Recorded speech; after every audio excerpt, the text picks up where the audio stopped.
राज्यातील 32 जिल्हा परिषद 336 पंचायत समिती निवडणुकांसाठी मतदार यादीचा कार्यक्रम जाहीर। मतदार यादींवरील हरकतींसाठी 8 ते 14 ऑक्टोबरपर्यंत मुदत। निधी मिळत नसल्याने डीपीडीसीच्या बैठकीमध्ये ठाकरेंचे आमदार महेश सावंतांची नाराजी। माजी आमदारांना 20 कोटींचा निधी मिळतोय। सावंतांकडून सदा सरवणकरांच्या वक्तव्याचा उल्लेख। उपमुख्यमंत्री शिंदेंकडे तक्रार। आगामी दसरा मेळाव्याच्या संदर्भात शिंदेंच्या शिवसेनेकडून आढावा। दादरमधील स्वातंत्र्यवीर सावरकर सभागृहामध्ये बैठक सुरू।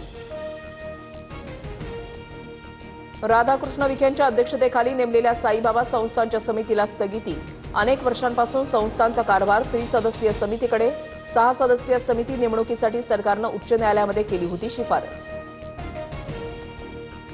वेळ आली तर नेपाळसारखे घरामध्ये घुसू, आम्हाला पेटवणं जमणार नाही पण घरामध्ये बांधून ठेवू। शेतमालाच्या भावावरून बच्चू कडू यांचा सरकारला इशारा।